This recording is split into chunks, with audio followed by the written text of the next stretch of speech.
Welcome to Art South Asia Project's Art Murmur, Writing Successful Funding Applications in the Arts with Ranbir Jhutty and Rummana Naqvi. My name is Mala Yamey and I am the Programme Manager for ASAP. So ASAP is a UK-based arts, education and development non-for-profit.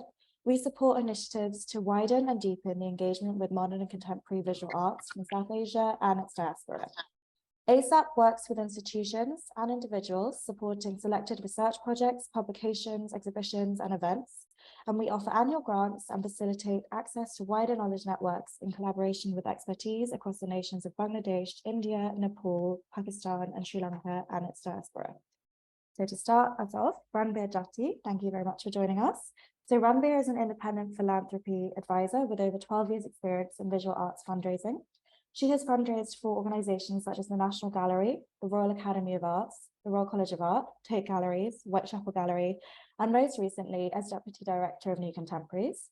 She has managed relationships with a range of international artists, corporates, philanthropists, and trusts and foundations in securing major funding for artists' acquisitions, commissions, exhibitions, and public programs.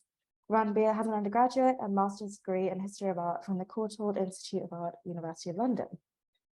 Secondly, welcome Rummana. Rummana Naqvi is currently Head of Individual Giving at the National Portrait Gallery. She is also on the board of Art South Asia Project.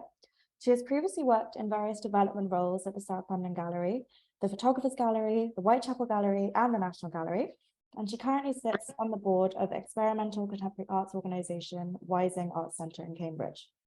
Rummana graduated with a BA in Fine Art from Central St Martin's in 2010. Having previously gained a BSc in mathematics with business studies from Queen Mary and Westfield University in 2001. So before I get started with the questions, as I said, I will be running through a few housekeeping points. This session will take place for around 1 hour, with time for questions after. Please stay on mute for the duration of the session, and please put your questions in the chat and I will then speak to them. This session will be recorded and it will go on our website, hopefully in the next month or so. If you would like closed captioning or subtitles, please enable captions. They are available. And finally, at the end of the session, I will just be clicking end. So there might be quite an abrupt ending. All right, so to get started on the questions. So first of all, because this is to coincide with ASAP's third round of funding applications, I wanted to talk through ASAP's aims, what we're looking for when we receive our grants, and the specifications of each division. So we, as ASAP, award annual grants of £10,000 to institutions in South Asia and the UK diaspora who are working in modern and contemporary South Asian visual and applied arts. These grants aim to encourage the continuation of education in the field for professionals in South Asia and diaspora. They also aim to create opportunities and careers for people who are passionate about the field, and to expand sustainable networks and transnational dialogues within the region and diaspora to promote knowledge sharing and the sharing of resources. And we also aim to foster exploration, understanding, and the enjoyment of South Asian arts in the region and internationally. A couple of things that may answer your questions you may have later. Individuals can apply to the grant cycle, but they must be affiliated with an institution. We do not, unfortunately, allocate grants for architectural research, individual artist projects, residencies, or exhibitions. And we award grants in the following divisions: archiving, research, publications, and professional development.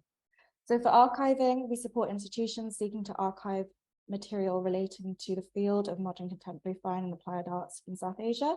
We also can support institutions who wish to develop their archival skills and their knowledge of this field further. In research, we support individuals within South Asian-led institutions seeking to further educate themselves in the field. In our publications division, we support the creation of educational publications around the visual and applied arts field in South Asia. And finally, in professional development, we give grants to institutions and initiatives to produce educational programming and workshops for individuals or artists seeking to develop or learn the skills of art administration, art production, and art management within the field. Like, I've spoken quite a lot, so I'm going to turn the spotlight on to Rummana. So with us having now completed 2 cycles of grant applications at ASAP, what is your initial advice to applicants? What are the things that you want to highlight? Thanks, Mala. And I think that's really helpful to do a brief introduction and explanation of what we actually fund.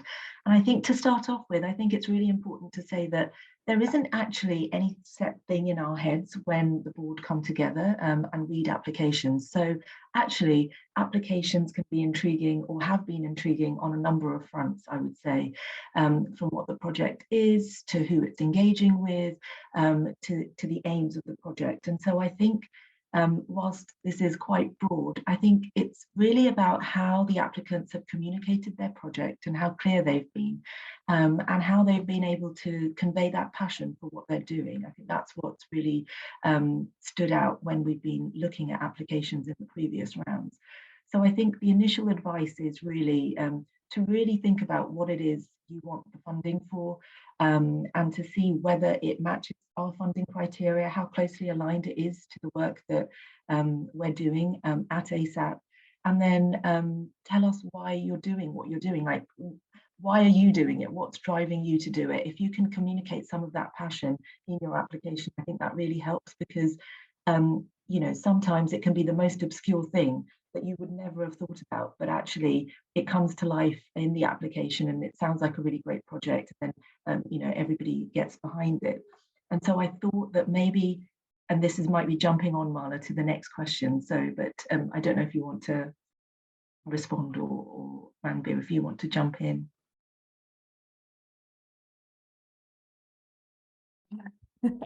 Probably good for me to kind of move on to the next question then. So obviously we're not looking for anything in particular, but these, as long as they meet the objectives, it is something that we are interested in looking for. So please do apply.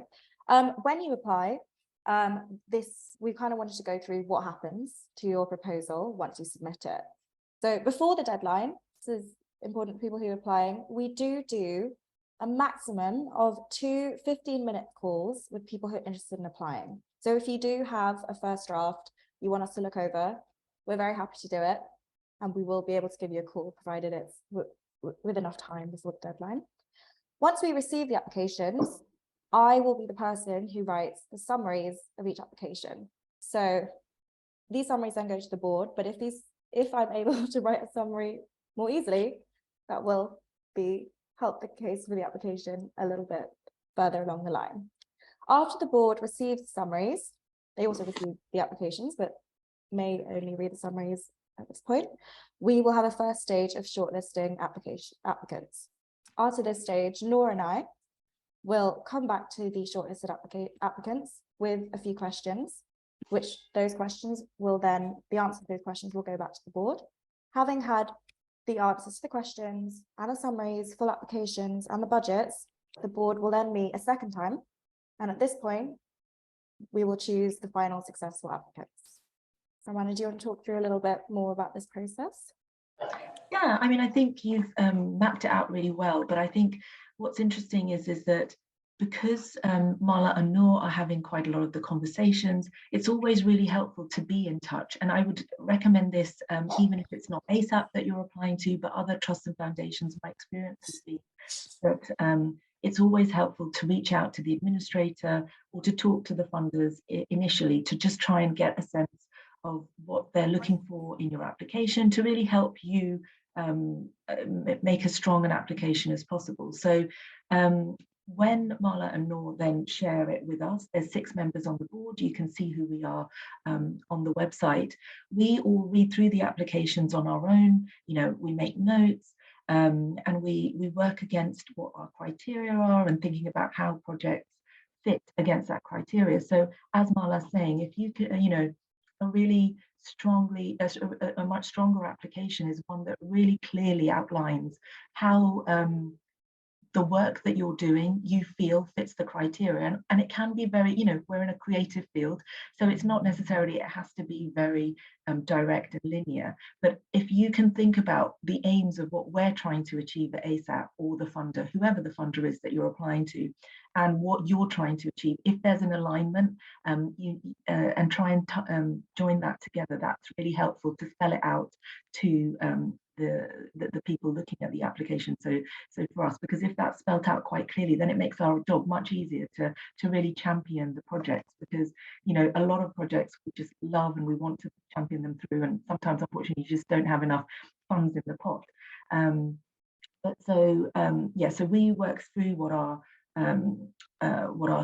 we think the strengths and weaknesses of that project are.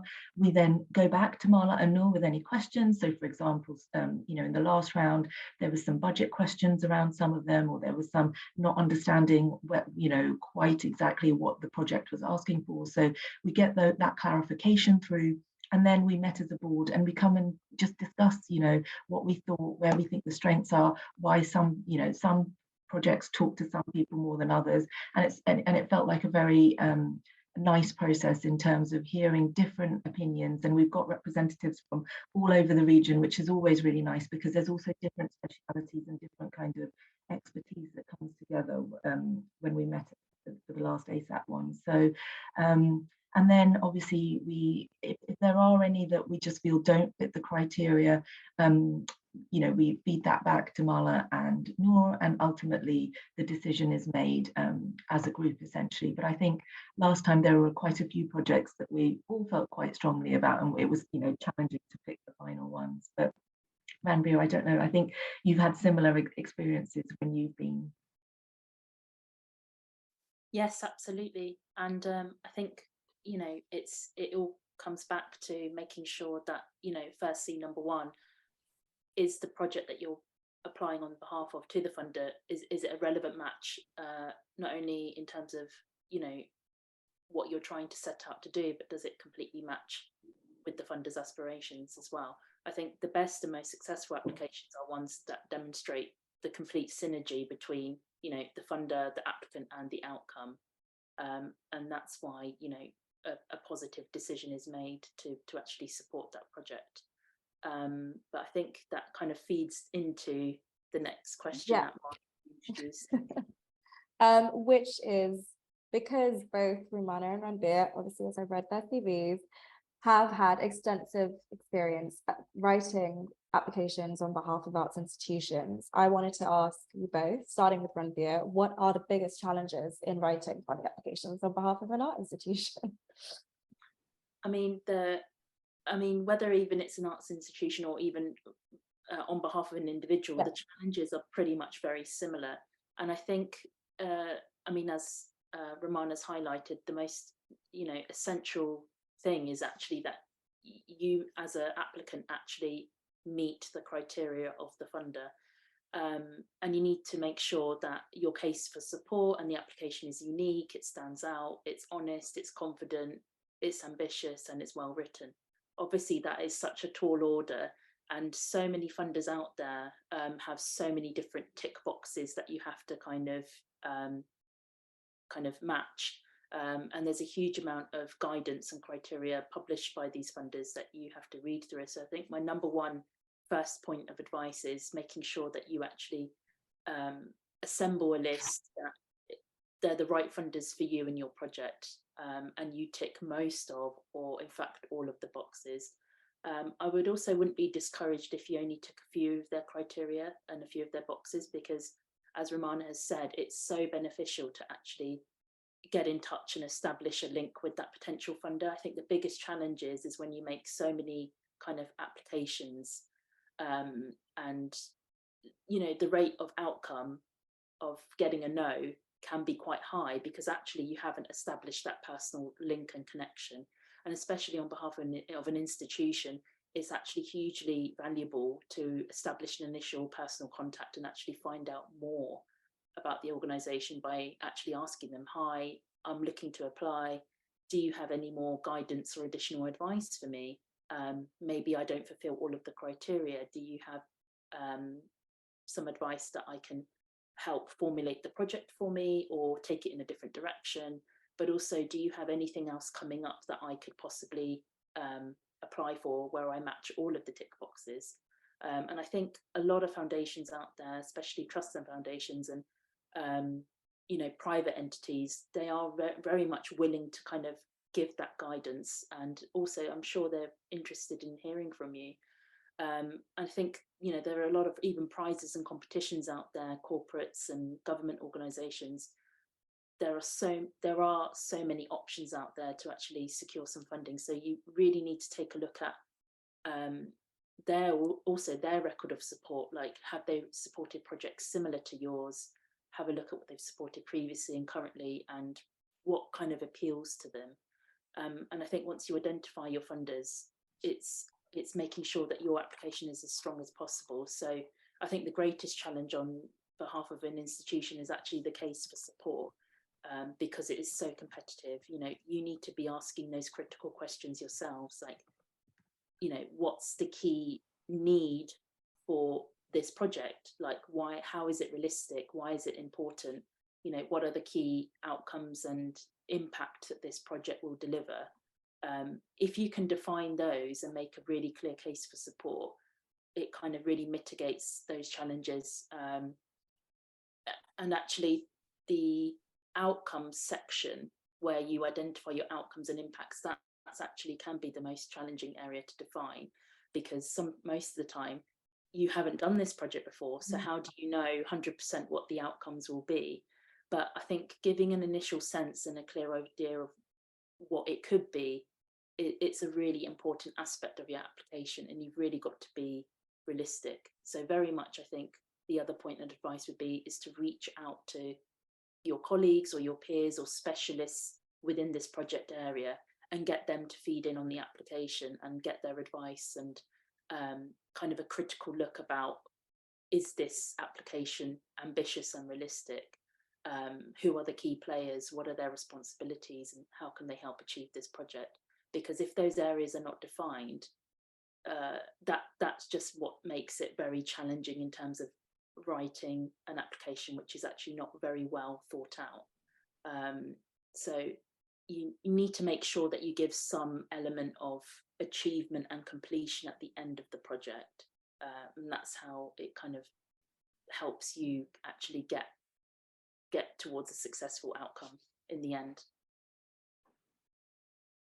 If you have anything you want to add, Rummana, on those points, or? Yeah, no, I think Ranbir has talked it through beautifully, but I think also sometimes we found that even if there isn't a really tangible outcome, we've been able to describe more maybe a qualitative outcome that is about supporting professional development, or, you know, it doesn't have to be like a publication or something that's so tangible in that sense, but it's about thinking through that process, as Ranbir says, and talking through what are you hoping to achieve through this project, and how is that going to be acknowledged, and what's the legacy going to be of the project, if any. So I think that's really important. And I also think that a couple of other points. One is that obviously as funders have a responsibility to ensure that whoever they're funding, it's responsible, you know, that it's responsible donating and giving. So, you know, to have confidence in that organisation to make sure that we feel that that project is important and valid, and that the institution is reputable in that sense. And also, I think to think about it, it's like with job applications and many other applications, but it's often about who you're up against, which is why I think being able to reach out and speak to the to Mala, Noor, or whoever the you know, funder is, to get a sense, because they might have a better sense of who else is interested and who else is applying and what the flavour might be of that round of applications. So I think it sometimes is about timing as well, and, you know, it's beyond, you know, so I think it is really helpful to reach out, as Ranbir said.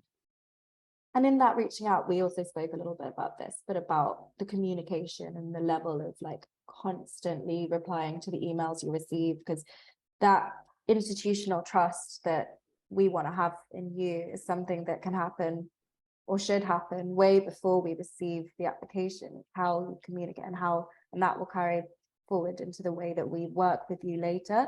So I think really making sure that you are replying to emails on time, or are turning up to things and using the language that is really clear and like represents you as an institution is really, really crucial. But I think that's quite nicely ties into like the way we use language. I mean, one of the biggest challenges is writing, to do this, because it's not like writing an essay or writing, I mean, if a lot of these people may have done art history, it's not like writing an art history essay at all. It's a very different way of writing. So how really, from both you and I can chime in as well, but how you can develop the skills in writing these concise funding applications, and is there an art to constructing an argument and pulling your project into something that's a very relevant proposal? I mean, I think your first starting point in writing any application is making sure that you actually read all the guidance and expectations of the funder that you're applying to. So lots of places have, you know, a form, and some places don't actually. They kind of ask for some kind of project outline or proposal to be submitted. So I think in terms of a form, you just have to really make sure that you really pay attention to what they're asking for, making sure you match and fulfill their requirements. Sometimes funders allow for additional files and portfolios to be sent, so as part of your application. So I think preparing those additional documents is very helpful in providing that additional background and context, and it really helps give them a wider outlook in terms of who you are as an individual organisation and what you've done to date, because sometimes you can't fit all of that information in to the funder's kind of boundaries of the form. If it's not a form, then asking a funder what they actually expect to see. I find that sometimes when places don't have a form, you kind of really don't know where to start. So actually you should just contact them and ask what they expect to see, you know, and most of the times they do get back to you and kind of give you a brief outline about what they want. So that could be a proposal, it could be an essay, it could be a project outline. But what you should also ask for in detail is what exactly are they looking for, and what do they want it to cover. So very much try and be led by them, but also ask for advice. You know, see if you can see on the content of their website any previous applicants or successful projects. Ask advice from people in your field or your network or colleagues for advice on help on writing an application, and also reviewing it for you is really helpful. So understanding how the funder's assessment policy works is also really key, because then that will help guide your writing. So I think in preparing a strong application, you very much have to be concise as well. You need to be direct in terms of having the balance between having enough detail but also being concise. And that is such a hard thing to do in anything, in any aspect, but it is achievable. So I think obviously practicing your writing, you know, be prepared to prepare several drafts. Don't leave things to the last minute. And you know, have a friend or a colleague help review it, and actually ask for and take on board critical feedback to improve the application, because it will make it stronger and more understandable. Possibly even building yourself your own kind of checklist to make sure that you're checking off all the points that they're looking for. So that's very much about the project, its core aims, its impact, its outcomes, you know, the budget, making sure it's all kind of practical and matches up in your application. Because what you don't want is when funders read an application or a proposal that you have a lot of detail about things, but you're not hitting the basic aspects of what they're looking for. So just constructing a checklist of your own is really handy to help keep you on track and also keep you on the word count. And I'd say my last point of advice is making sure it's straightforward language and kind of minimize the jargon and really specialist terms, because I think the key to constructing your argument is that it's kind of simple and understandable, and you explain and evidence your kind of proposal, and that would make it easier to understand and more relevant, and that helps the funder to understand why they should give you the funding. So yeah, it's just really basic practical elements, but I'm sure there's also resources out there that you can also refer to that I'm sure ASAP will follow up with later on. Rummana, is there anything you'd like to add? I know we spoke briefly also about this, like, do not assume knowledge, but I know like the straightforward writing is also, don't assume that we've read the book you've read or we know about it. But I don't know if you want to add a little bit to that. Yes, well, I was going to say, I think exactly. I think it's essentially about putting yourself in the funder's shoes. So are you the challenge for institutions actually, so I've seen it both as on the board of ASAP when I'm reading applications, but actually as an institution, you read the criteria that is on the funders board and you think, okay, and you write your application, but actually you have to make sure also that you're still doing your core aims and that you don't create a project then to get the funding. Actually, it's that balance. So it is really, really tricky. But I think always putting yourself in the funder's shoes without going too far, to try and make sure that your project is aligned. And this is why if it's not really aligned, then it might not be the right fit for you at that moment. So maybe, maybe think about whether you apply somewhere else.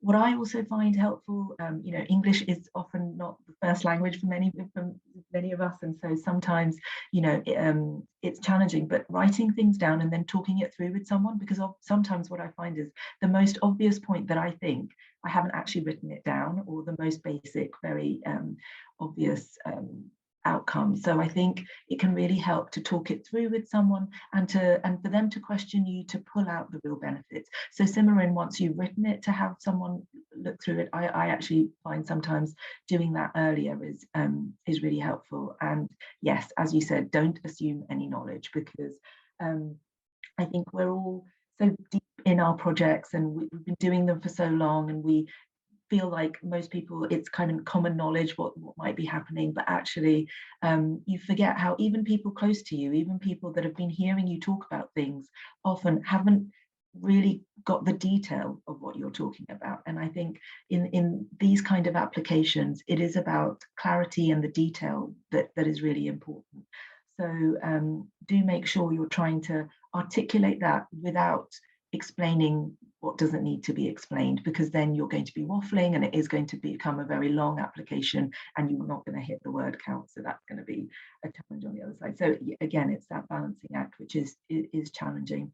If there is evidence that you can provide, if you're talking about, say, a need for say young people in a certain area to have access to visual arts, are there any statistics out there that you can access? Are there any other bodies' work that you can rely on that really makes your case? Because you might know, and we might all assume that, oh, the East End of London is deprived and needs work, but how do we really demonstrate that?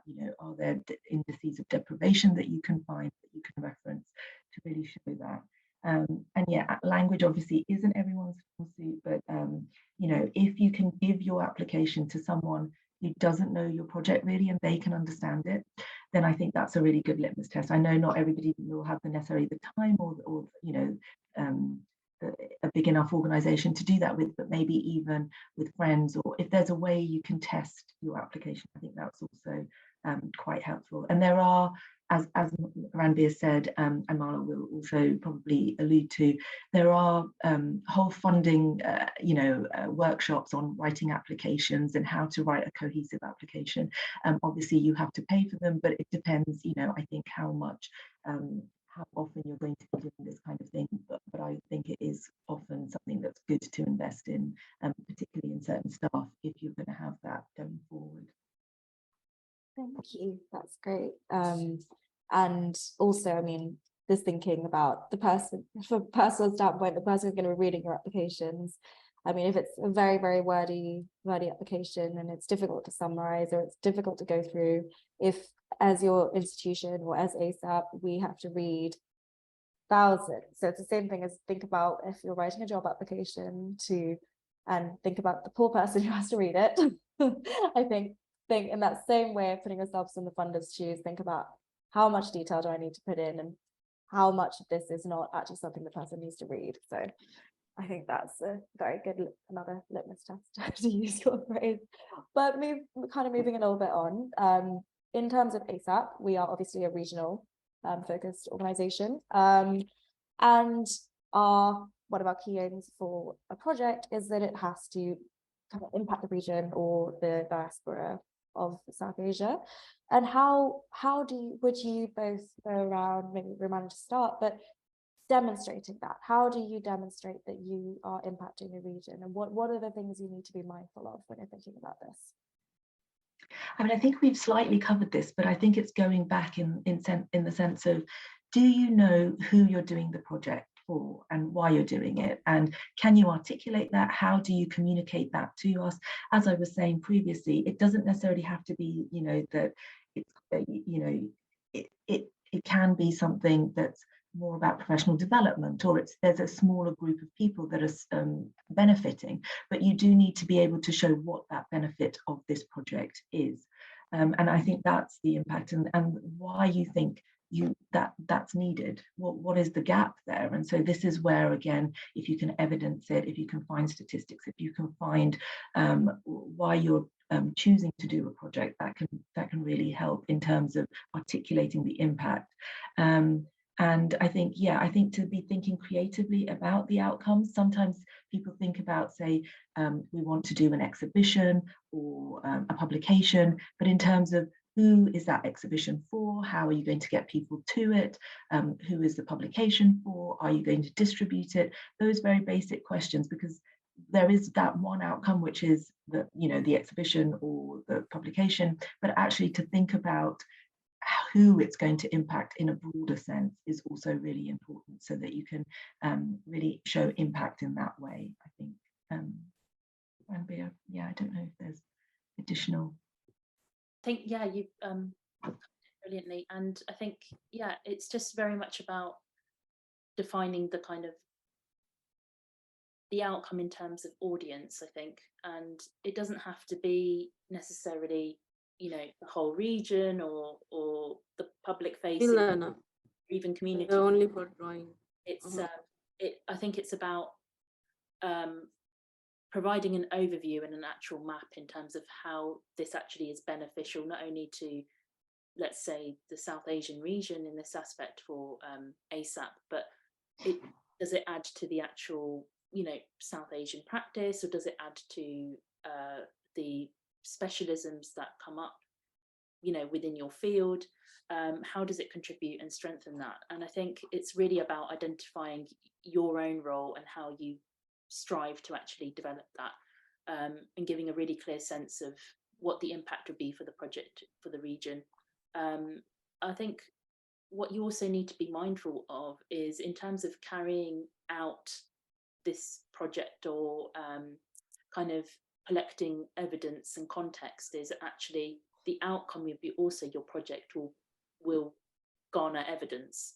It will actually result in some kind of impact being made, and that's impact. And in terms of activities, they need to be realistic and achievable and ambitious. You know, you need to be able to report back on them about how this contributes to a certain element in the field or in the region. So you kind of really need to be mindful of that impact and be responsible for that and take ownership of it.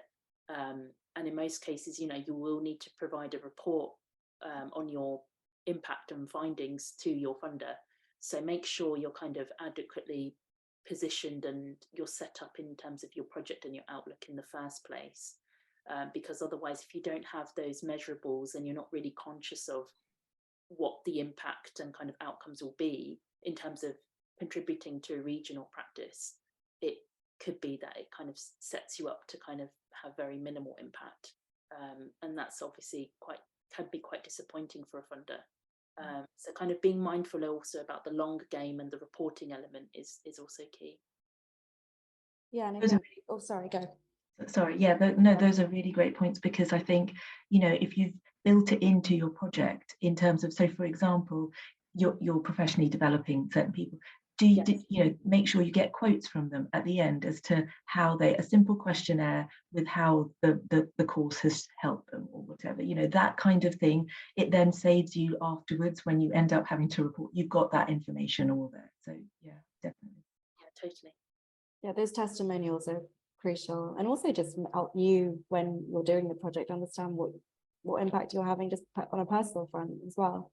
I mean, even the way that we do projects sometimes, like, because we do everything online, once we did an in-person event and we actually spoke to people, it's like, okay, this is what we're doing, this is why we're doing it. But also just thinking about when you're writing a project, your project doesn't exist just for you, so that audience question is really, really crucial to think about.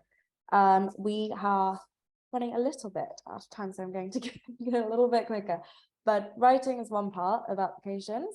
Second part is a budget, which is a very crucial part, because that shows the financials and also how much money you're asking and how you're going to divide it up. So we wanted to talk a little bit about the best process for developing your budget. And before I leave it to the experts, I will kind of run through the two types of funding that you can ask for, and it can come together in one budget. One is core funding, which can be administration, about staffing costs. The other is project funding, which is about programming and it's specific to your project. So, but also within your project funding, you can include and should include administration costs and a contingency amount. That's just me saying a few 101 points, but over to you, Rummana, who is a numbers with. Yes, so it's maybe because I have a degree in maths, but numbers are your friends, or they should be. But they basically, numbers are just another way of telling the story, and they're telling your story in terms of your proposal or your application. So they should map up. I mean, Ranbir's already mentioned this point, but really the budget is just the kind of the number story of what your application is. And just to bring that to life slightly, I think if your budget doesn't make sense to your application, that can cause a funder to ask questions and to maybe have a question mark about it. So for example, if you're proposing that you would like to work with the 5 regions, so Nepal, Sri Lanka, India, Bangladesh, and Pakistan, you're going to invite artists and you're going to have an exhibition in London at the end of it with their work, but you don't include shipping costs or you don't include exhibition staging costs, we're going to have a question, are you going to stage the application, the exhibition? Is that part of this project? Is that going to be another project? All of a sudden we've got all these questions that we then have to come back to you about. So if it can make sense, that's really, really helpful. And I think with budgets, it's also about being honest. And this is, again, very challenging because often you might not know some of the costs, but it's about trying to anticipate where the costs will be, what they look like, trying to get realistic figures. But also, we being professionals and within the industry will have a sense of how much it might cost. So, if there's some wildly crazy figures out there, then that's something, again, that will cause us to question.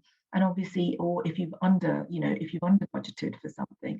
And again, I think to point out that we at ASAP, it's obviously across the regions, so it's in different currencies. So again, there is some, that there needs consideration in that, and what's local, and what the cost of staffing in one of the regions might be quite different to what it would be in central London. So just thinking those things through, again, getting advice if you need and support, and also that as when we're assessing the applications, we are thinking, can this institution or person do the project without this funding?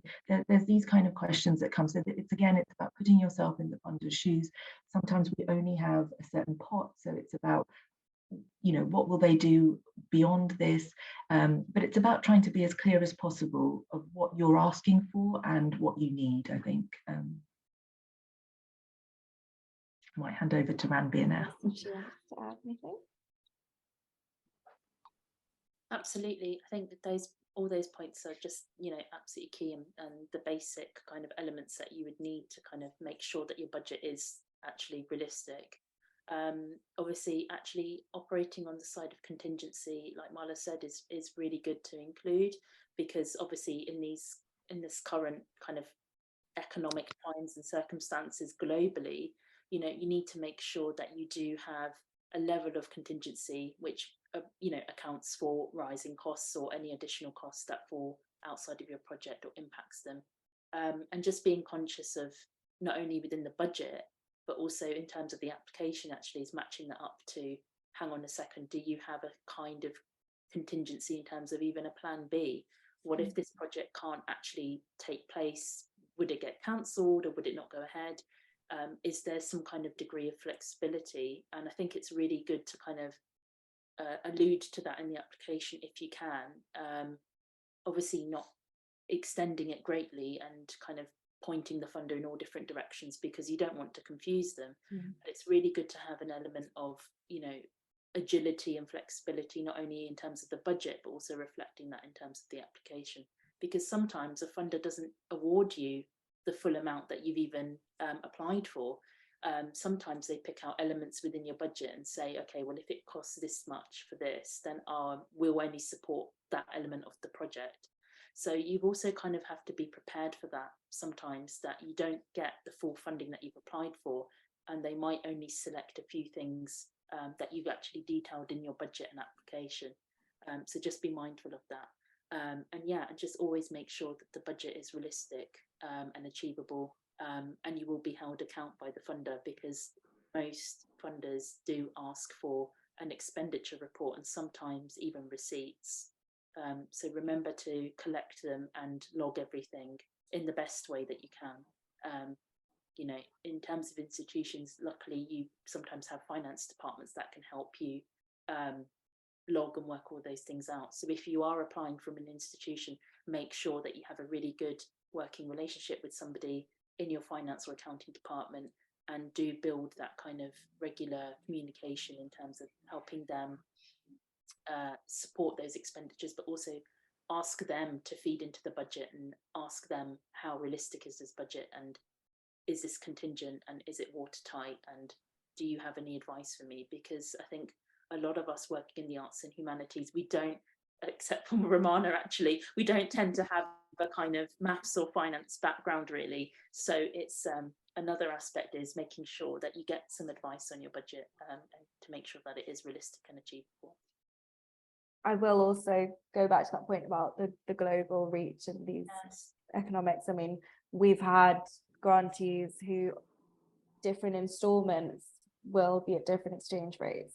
So that contingency is crucial, because that could affect your entire project. We can't change the amount we're giving you because it will obviously go through an exchange rate. So that's something to be really aware of. And if you have put that in your contingency, it's just going to save you a lot of grief down the line.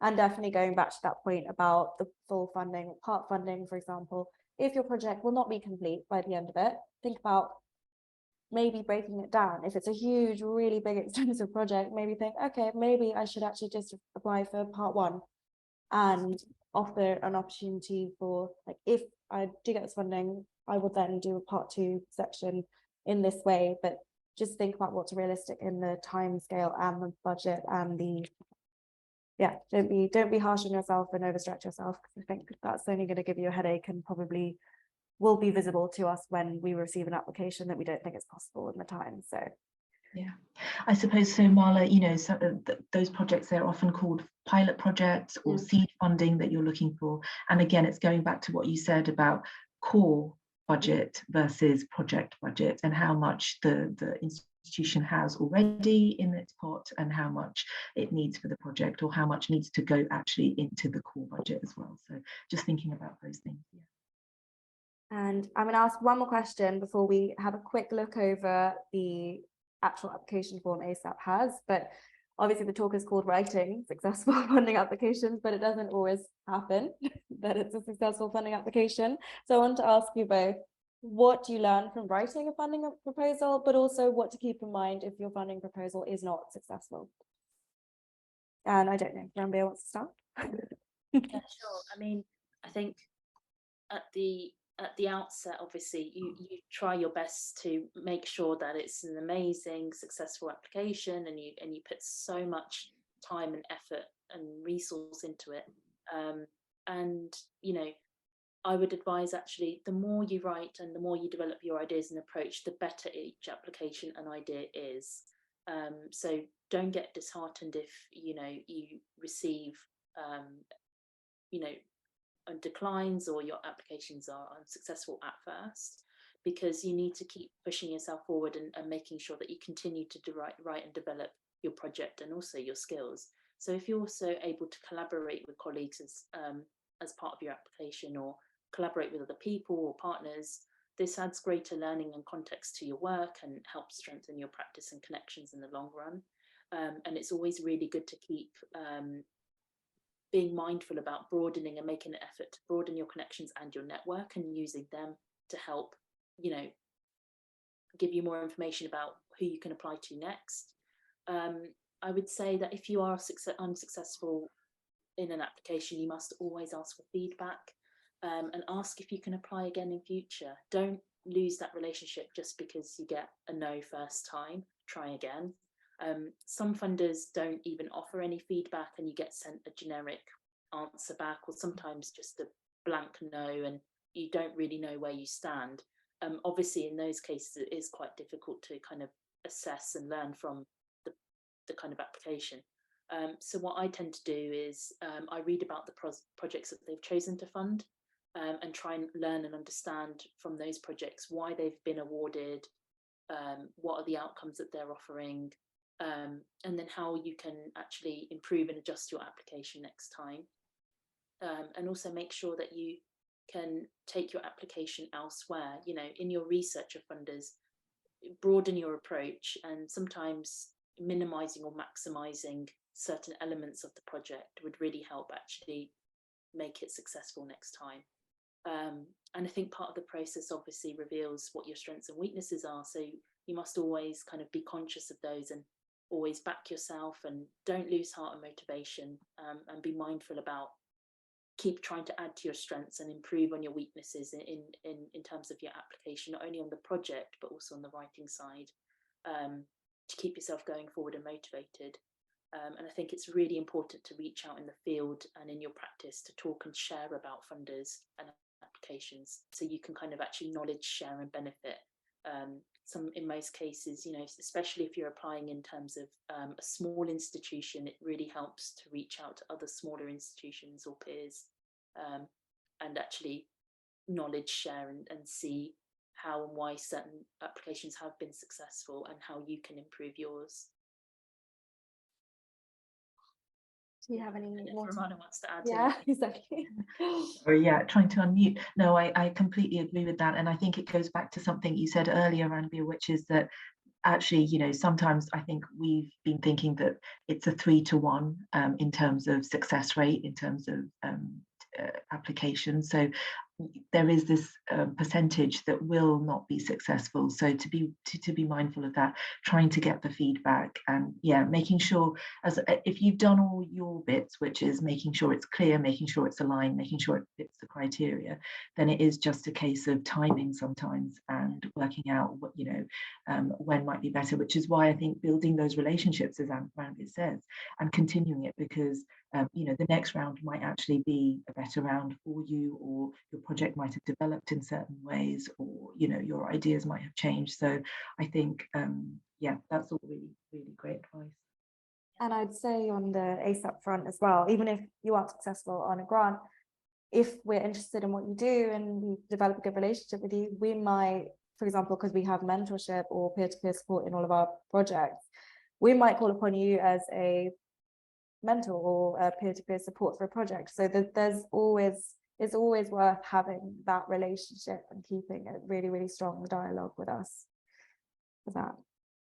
And I would actually add also that if you are unsuccessful, whether you're an individual or an institution, that you don't lose touch with that organisation or funder, because there's always some point in the future where they could be useful, whether that's only in terms of funding, or they could be useful on so many different other levels. They could actually introduce you to somebody who could fund your project, or they could provide you with the kind of communication or PR promoting support of your project.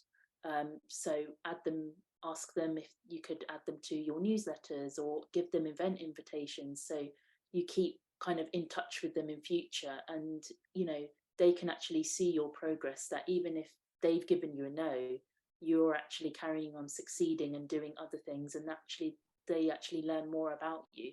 So, you know, don't think the door is ever firmly closed unless they really tell you, no, go away, don't apply to us again, because some places do, and that's fine, and you move on. But it's really important to keep those links and establish really good connections.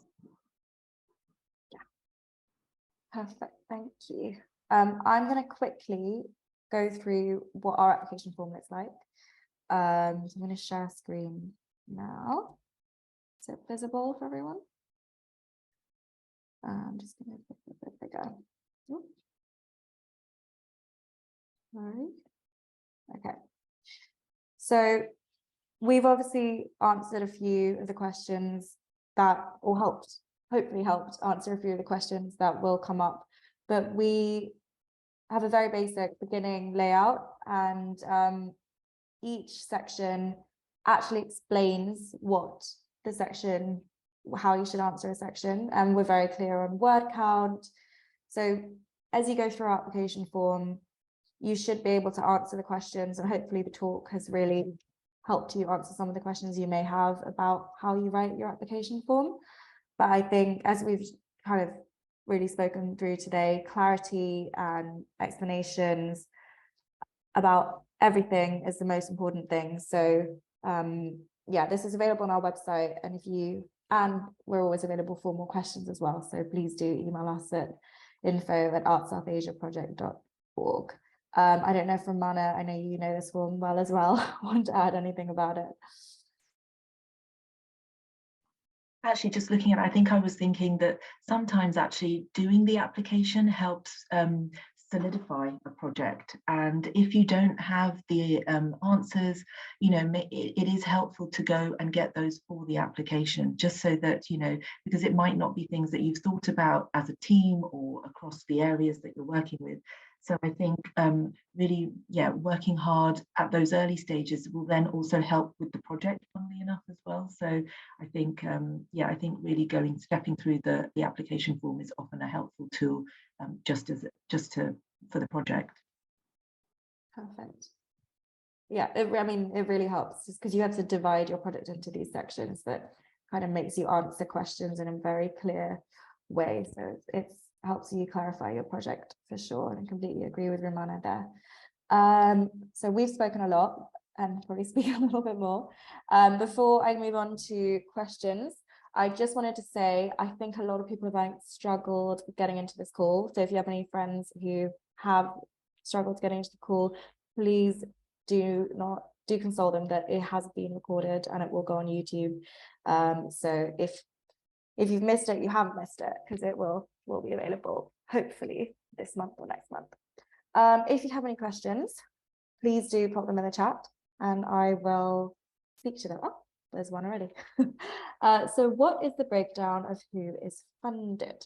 As in, do you mean for ASAP, or? I think she means for ASAP. I can lift that up. Yes. I'm curious about the breakdown of, I guess, if y'all do have kind of statistics, like, are small organizations more often funded, are kind of are individuals who are working with community organizations funded? If there is any information about, I know I can look on the website and just see who is there, but I'm curious if there are kind of priorities for the coming years based on who has applied in the past. Yeah, I don't know quite how to articulate my question. Sorry. That's very clear. I can start, but we don't really have a priority of what we'll fund. It really based on the applications. I can give you an example of what we have funded. I mean, we've funded this year, for example, the Museum of Modern Contemporary Art in Sri Lanka. We've also funded Direct Picture Library, which is in Bangladesh. And we've also funded a very small organization called Home Sweet Home, which consists of only 1 or 2 members and is about research. So it really varies. And the first year we funded a PIX in India, which was a publication house. They do magazine issues around photography. Or we funded British Arts Trust, which is an artist-led institution in Bangladesh.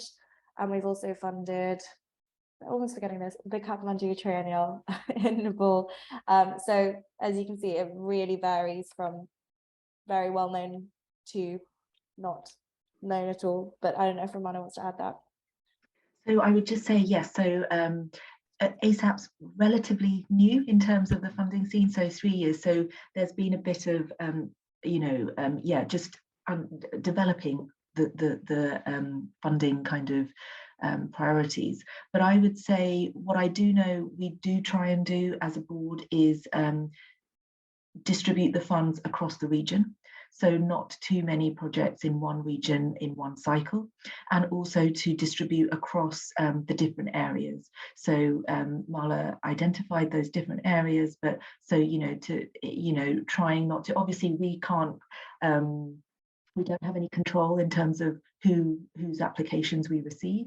So if there are only research projects, then we would obviously give to only research. But so far we have had a good mix of different types of streams coming through. But we do try and make sure that we're covering as many as possible, or across those, so that it isn't too heavy in one area. But as I think you know, ASAP grows, and as we receive more applications, I think it will start to you know, develop that kind of criteria that you're talking about. Thank you so much. Thank you. We have a question. What is the difference between an organization and an institution? Hello, it's Amisha. The reason that I'm asking this question is when I saw your funding open calls and you're basically saying that we support individuals that are working with institutions. So I'm like, okay, so what so I really want to know that how do you see an organization, and what do you actually mean by institution? What do you mean an educational institution, or maybe a non-profit organization can also come into somewhat an institution? So maybe I'm new to this, so please educate me. It's good to have these questions. I don't know, Rummana, do you want to take this one or? Sorry, did you? Yes, did you? Yeah. It went mute for a bit, but I think, Mala, correct me if I'm wrong, but I think we're thinking institutions and organizations as exactly, it's the same thing essentially, that it's basically a body rather than an individual that you're associated with, because essentially ASAP is trying to professionalize the visual arts field in our region, in the region of South Asia. So I think that individuals can be quite broad, and there can be, you know, very specific applications, but that they would have a much smaller impact. Whereas when you're starting to work with an institution or an organization, the impact starts to be broader. So I think when we're talking about organizations and institutions, those are essentially interchangeable. I'm not sure if that answers the question, or Ranbir, if you want to. No, it does. Thank you. It was a very basic thing, but needed to be clarified. Thank you so much. We also have Noor Aslam. Hi, sorry, I'm just hopping in here. First of all, thank you to Rummana and Ranbir. That was amazing. Sorry, I still have my video off because there's a lot going on in the office, so I'm trying my best not to do that. But I see these questions coming in, and I just want to thank everyone for them. Johnny and Ramisha, those were great. The one thing I will say is that right now, ASAP, with the institution and organizational, you know, question that you had, Ramisha, first of all, excellent one, because I think those are things that certainly still need to be defined within our region and people that are working within them, because there are so many different definitions that we have. So whereas one place will be a museum but define themselves as an institution, there are a lot of other smaller non-for-profits that do the same thing within Pakistan, India, Nepal, Sri Lanka, Kathmandu, you know, all over the place. And we just have to, you know, kind of work off of it as we're going along.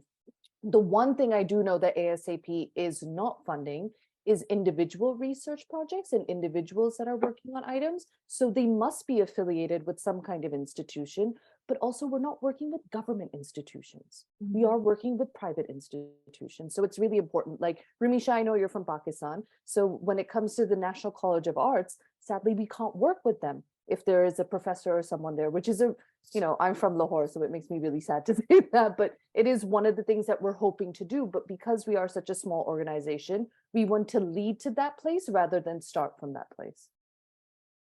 Thank you, Noor. You're welcome. I'm going to let everyone keep chatting. I just thought I'd put those two cents. No, it's very helpful. So we have a couple more questions. We have Deepthi, who has asked about the archiving division. The archival material must be available for public access. What is the extent of this particular ISA grant? I think what we mean on that front is we have, for each of our grants, we'll be building legacy pages. So the results of your project should be something that people can access on our website or link to your website.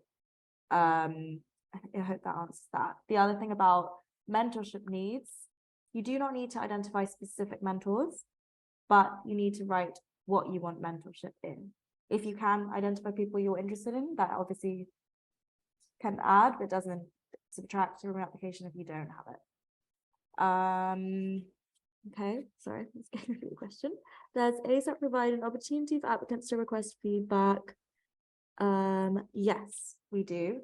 Unfortunately, I only speak English for the region. I speak another language as well, but regionally.